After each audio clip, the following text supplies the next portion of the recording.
افغانستان ایک ایک لیکن سب کا جو حال ہوا ہے جب کیونکہ وہ ڈیفینڈ نہیں اپنے آپ کو کر سکتے. پاکستان کے پاس بہت بڑا ایسٹ ہے طاقتور فوج. اس کو ہمیں بچانا ہے کیونکہ اگر پبلک کے اندر اور فوج کے اندر فاصلے بڑھتے رہے جو بڑھ رہے ہیں تو اس سے ایونچولی فوج کو نقصان ہے اور پاکستان کو نقصان ہے. جب ہماری اسٹیبلشمنٹ کو ڈفرینشیٹ کرنا چاہیے کب آپ تعمیری تنقید کر رہے ہیں اور کب آپ ڈیمیج کر رہے ہیں اس کو, اس میں فرق ہے. جب آپ ان کو یہ کہتے ہیں کہ آپ جب ایک اسٹیبلشمنٹ کے فٹ پرنٹ اس طرح آ جاتا ہے کہ صحافیوں کو پکڑ پکڑ کے آپ یہ کر رہے ہیں اور جو تھوڑی سی بھی آپ سمجھیں کہ تنقید ہوئی ہے فوج کی تو آپ نے ایکشن لے لیا, یہ نقصان دے رہا ہے ہماری فوج کو. اس سے فائدہ نہیں ہو رہا, انفارمیشن رک نہیں سکتا. یہ سوشل میڈیا کا زمانہ ہے. یہ غلط فہمی ہے کسی کی کہ جی سوشل میڈیا کو آپ کوئی کنٹرول کر رہا ہے. سوشل میڈیا ایک ایسی چیز ہے کہ جس کے پاس موبائل فون ہے اس کی آواز ہے, آپ اس کو کنٹرول نہیں کر سکتے. اور آپ کنٹرول کرنے جتنی مرضی کوشش کریں یہ ایک ایسی اب چیز دکھلائی کسی کے کنٹرول میں نہیں ہے. اس لیے یہ جو اب پیریڈ ہے اس کے اندر ہمیں ریفلیکٹ کرنا چاہیے کہ کیا یہ جو فیصلہ کیا, جو بھی یہ فیصلہ نہ روکنے کا کیا, ایک امریکن سازش کے تحت ایک ان نیچرل سیٹ اپ آ گیا, کیا یہ پاکستان کے فائدے میں ہے؟ کیا پاکستان کے فائدے میں ہے کہ 1100 ارب روپے آتے ساتھ ہی انہوں نے جو نیب کے اندر کیسز پڑے ہوئے تھے انہوں نے ختم کروا دیے.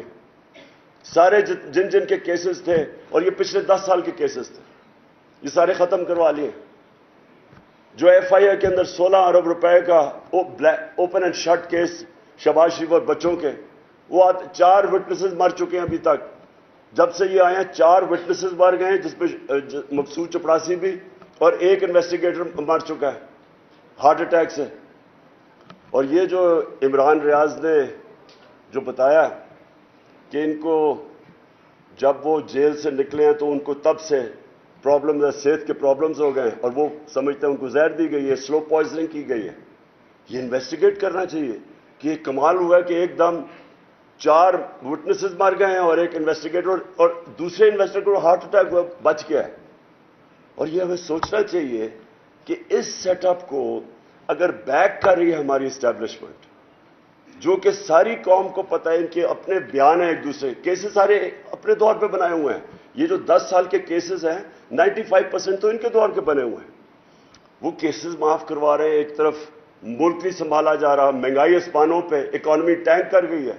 بلومبرگ کی رپورٹ ہے کہ پاکستان اب چوتھا رہ گیا ہے جو ڈیفالٹ کرنے جا رہا ہے. دنیا میں چوتھے نمبر پہ پاکستان ہے جو ڈیفالٹ کرنے جا رہا ہے سری لنکا کے بعد. تو کوئی سوال یہ پوچھے کہ یہ جو سارا ہوا ہے, یہ جو فیصلہ کلیئرلی ایک بند کمروں میں جو بھی فیصلہ ہوا ہے بیک کرنے کا انہیں, کیا یہ پاکستان کا فائدہ ہے؟ اور اس کو اس کرپٹ سیٹ اپ کو بیک کرنے میں کیا نظر نہیں آ رہا ہے اسٹیبلشمنٹ کو کتنا نقصان ہو رہا ہے ان کو؟ اور کیا یہ ٹھیک کام کر رہے ہیں؟ کس نے فیصلہ کیا ہے کہ یہ فیصلہ ٹھیک تھا؟ بند کمروں میں فیصلے ہو جاتے ہیں, پلان اے بنتا ہے, پھر فیصلہ کب پلان بی بنتا ہے وہ بند کمروں میں ہی فیصلہ ہو جاتا ہے. اب پلان سی کیا ہوگا وہ بھی بند کمروں میں ہوگا. جب آپ کے فیصلے اس طرح ہوتے ہیں کیسے ہو سکتا ہے کہ آپ کے فیصلے ٹھیک ہو؟ یہ جو اس طرح کے فیصلے ہوتے ہیں, کیونکہ ہم اسٹیبلشمنٹ کی بات کر رہے ہیں, دنیا کی تاریخ کی اپنے وقت کی 2 سب سے بڑی سب سے طاقتور فوجیں, ایک ہٹلر کی اس وقت 1941 میں سب سے طاقتور دنیا کی فوج تھی, وقت کی 2 سب سے بڑی سب سے طاقتور فوجیں, ایک ہٹلر کی اس وقت 1941 میں سب سے طاقتور دنیا کی فوج تھی اور دوسری نپولین کی. دونوں فوجیں تباہ ہو گئیں روس کے اندر. کیسے تباہ ہوئی؟ روس کی انہوں نے جب اٹیک کیا تو سردی آنی شروع ہو گئی. بڑے لوگوں نے سمجھایا, اپنے جنرلز نے, اپنے ٹاپ کو جو 2-3 تھے لیکن ڈرتے تھے. نپولین کا بھی بہت بڑا اسٹیچر تھا اور ہٹلر سنتا ہی نہیں تھا. انہوں نے سمجھایا کہ جی سردیاں آ رہی ہیں. جو یو ٹرن کرنی چاہیے تھی. بائی دا وے جنرلز کے لیے, لیڈرز کے لیے یو ٹرن بہت ضروری ہوتی ہے,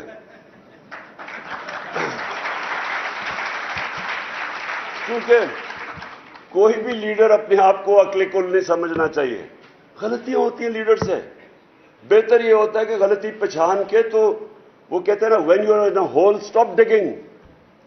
آپ کو پتا ہونا چاہیے کہ یہ اب میرے سے غلطی ہوگی ہے تو اب واپس آ جائیں. دونوں دنیا کی اس وقت کی سب سے طاقتور فوج سردیوں میں تباہ ہو گئی, روس کی سردیوں میں. آج بھی ایک ہی راستہ ہے. جتنا اس اب میں کیا کہوں, آرٹیفیشل کرپٹ سیٹ اپ جن کو اکٹھا کیا گیا, 60% لوگ ضمانت میں. میں جو 2 باتیں کہی تھی انگلینڈ کے اندر, 2 چیزیں, ایک رول آف لا تھا اور تباہ ہو گئی روس کی سردیوں میں. آج بھی ایک ہی راستہ ہے. جتنا اس اب میں کیا کہوں, آرٹیفیشل کرپٹ سیٹ اپ جن کو اکٹھا کیا گیا, 60% لوگ ضمانت میں. میں جو 2 باتیں کہی تھی انگلینڈ کے اندر, 2 چیزیں, ایک رول آف لا تھا اور ایک ان کی اخلاقیات تھی.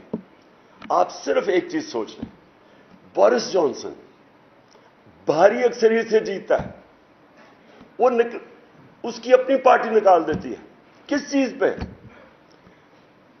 پاکستان میں خبر بھی نہیں بننی تھی, یا خبروں میں بھی نہیں آنا تھا کہ جناب وہ کورونا کے دور, وہ نے جب 10 ڈاؤننگ اسٹریٹ میں انہوں نے جب کام ختم کیا تو وہ سارے گیدر ہو گئے ڈرنکس کے لیے. یہ خبر بھی نہیں بننی تھی. اس کے اوپر اچھا اس نے کیونکہ کور اپ کیا, جھوٹ بولا, اس کو فارغ کر دیا. کلنٹن اور بیوی اگر کہہ رہی ہے کہ جی مجھے مونیکا لیونسکی کا فرق نہیں پڑتا, اس کو انہوں نے امپیچمنٹ کر دی اس کی. رچرڈ نکسن, وہ ایک سب کے فون ٹیپ ہیں, میرے بھی آپ نے دیکھا ہوگا, میرا پرائم منسٹر کے بھی فون ٹیپ ہے. اس فون ٹیپنگ کے اوپر اس کو امپیچمنٹ کے, اس نے ریزائن کیا. ان کی صرف مورل سٹینڈرڈز ہیں. دیکھیں ڈیموکریسیز چلتی ہیں مورل اتھارٹی پہ. اب یہ مجھے یہ بتائیں کہ جو ایک انڈر ٹرائل باپ بیٹا, ایک چیف منسٹر بن گئے, پرائم منسٹر بن گئے, انڈر ٹرائل ہیں, 16 ارب روپے, وہ مجھے کیس پتا ہے, اوپن شٹ کیس ہے, نوکروں کے نام پہ 16 ارب روپیہ آ گیا. اس پہ اب کوئی اور ہوتا تو ابھی تک 1.5 سال جیل میں ہوتا. ان کو آپ ملک کا پرائم منسٹر بنا رہے ہیں اور چیف منسٹر, 60% کیبنٹ ضمانت پہ. جب ایک ملک کی قیادت, اس کی جب موریلٹی, ان کی مورل سٹینڈرڈز ادھر پہنچ گئے کہ آپ نے ان لوگوں کو اوپر بٹھا دیا ہے, مجھے یہ بتائیں جیل میں لوگ کیا کر رہے ہیں پھر؟ اب کس منہ سے غریب لوگوں کو جیلوں میں ڈالا ہوا ہے؟ اوپر سے آ کے انہوں نے آتے ساتھ NRO 2 لے لیا. دیکھیں یہ سیٹ اپ جتنی دیر چلے گا ملک کمزور ہوگا, ڈی سٹیبلائز ہوگا. اور اس وقت اکنامک جو سٹیبلٹی ہے وہ ڈپینڈ کرتی ہے پولیٹیکل سٹیبلٹی پہ. یہ سیٹ اپ کبھی چل ہی نہیں سکتا جن لوگوں کو انہوں نے اکٹھا کیا ہوا ہے. تقریریں سنیے اسمبلی میں ابھی بجٹ کے دوران, وہ جو ہمارے ساتھ تھے وہ جا کے کیا باتیں کر رہے تھے. اور وہ پنجاب کا سیٹ اپ کیا ہے, وہ تو ایک انکانسٹیٹیوشنل چیف منسٹر بیٹھا ہوا الیکشن کروا رہا ہے. ہر قسم کا سپریم کورٹ واضح کر بیٹھا ہے کہ تم نے کسی قسم کی استعمال نہیں کرنا اسٹیٹ مشینری. ذرا جا کے دیکھیں 20 حلقوں پہ ساری اسٹیٹ مشینری کوشش کر رہی ہے ان کو الیکشن جتانے کے لیے. کل تو اگر اس سیٹ اپ کو اس طرح زیادہ آگے جا کے انلیگل کام کر کے اس سیٹ اپ کو اوپر رکھنا ہے, اکاؤنٹیبلٹی ختم کر کے, کس کو نقصان ہو رہا ہے؟ سارا ایونچولی سارا قوم دیکھ رہی ہے اسٹیبلشمنٹ کی پاور ان کے پاس ہے, ساری قوم ادھر دیکھ رہی ہے. اپنی اسٹیبلشمنٹ, اپنی فوج کو بچانے کے لیے تعمیری تنقید ضروری ہے. ہمارے جو جرنلسٹ ہیں ان کو موقع دیا جائے تعمیری تنقید کرنے کی, کورس کریکشن کے لیے. غلطیاں سب سے ہو جاتی ہیں, سب غلطیاں کر دیتے, کوئی عقل کل نہیں ہے. لیکن ایک جو تنقید ہوتی ہے وہ ایک جو بھی پاور میں ہوتا ہے اس کے لیے سارا وقت موقع مل رہا ہوتا ہے اس سے ڈفرنٹ اوپینین سن کے کہ میں کدھر ٹھیک جا رہا ہوں کدھر غلط. ایک اس جو بھی اوپر ڈسیزن میکر ہے اس میں ایبلٹی ہونی چاہیے کہ یہ تنقید خود ہی فیصلہ کرے کہ یہ تنقید تعمیری ہے اور یہ تنقید کے پیچھے ایجنڈا ہے, وہ فیصلہ کریں. لیکن تنقید کو بند کرنا, یہ تو اپنے آپ کو ایک فولز پیراڈائز میں رکھنا ہے, اور یہ نقصان سب کو ہو رہا ہے, ساری قوم کو ہو رہا ہے. جتنی دیر تک یہ انسٹیبلٹی چلتی رہے گی اتنی دیر تک اکانومی ہماری نیچے جاتی رہے گی. اور اکانومی اگر 4 نمبر پہ پاکستان ہے ڈیفالٹ کرنے والا, تو خود سوچ لیں کہ پاکستان کی آج کیا پوزیشن ہے. اور میں آج پھر سے کہتا ہوں کہ صرف ایک راستہ ہے, اور وہ راستہ ہے فری اینڈ فیئر الیکشنز. صاف اور شفاف الیکشنز کے علاوہ جدھر آج ہم پہنچ گئے ہیں, پاکستان کے پاس اور کوئی دوسرا راستہ نہیں ہے. جو بھی راستہ اختیار کریں گے اس میں مسئلے ہی مسئلے ہیں, اور ایک فیلئر کو ری انفورس کرتے جائیں گے. اس سے اور زیادہ فاصلے بڑھتے جائیں گے قوم میں اور اسٹیبلشمنٹ میں. اور ہماری سب کی کوشش ہونی چاہیے کہ یہ ملک, ہمارے ملک میں ایک طاقتور فوج اس ملک کی ضرورت ہے. اور ہمارے ملک کے اندر یہ بھی ہمیں سمجھنا چاہیے کہ اس ملک کے اندر صرف ایک راستہ ہے, کوئی مارشل لا وغیرہ کا ٹائم نکل چکا ہے. صرف ایک ہے کہ ہم اپنی جمہوریت کو اسٹرینگتھن کریں. اور جمہوریت کو اسٹرینگتھن کرنے کے لیے جو میڈیا ہے, میڈیا کو آزاد کرنا, اور پھر قانون کے تحت لمٹس رکھیں کہ سلانڈر نہ کرے. یعنی جو ساری, میں کوئی نئی چیز نہیں کہہ رہا, صرف جو قانون بنے ہوئے ہیں برطانیہ میں, کیونکہ وہیں سے ہم نے ڈیموکریسی لیا, ان کے قانون لے آئیں. جو وہاں قانون ہے وہ یہاں لے آئیں کہ سلانڈر کا کیا قانون ہے, اور پھر ان کو امپلیمنٹ کریں. اس وقت پرابلم کیا ہے کہ ہمارے پاس اگر قانون ہیں بھی وہ امپلیمنٹ ہی نہیں ہوتے, اس لیے کسی کو فکر ہی نہیں ہے, جو مرضی جس کے متعلق کہہ دے. اور خاص طور پہ سوشل میڈیا کو ریگولیٹ کرنا بڑا ضروری ہے. اس میں ایسا گند آ رہا ہے کہ وہ ہمارے معاشرے کو بڑا نقصان پہنچے گا. تو وہ معاشرے کو بچانے کے لیے ریگولیٹ کرنا سوشل میڈیا کو بہت ضروری ہے. میں پھر سے رانا عظیم آپ کا شکریہ ادا کرتا ہوں. میں سارے جو ہمارے آنریبل اسپیکرز آئے, میں ساروں نے بڑی وہ باتیں کی جو ہم سب اگری کرتے ہیں کہ فریڈم آف ایکسپریشن کے بعد بغیر کوئی بھی معاشرہ ترقی نہیں کر سکتا. شکریہ.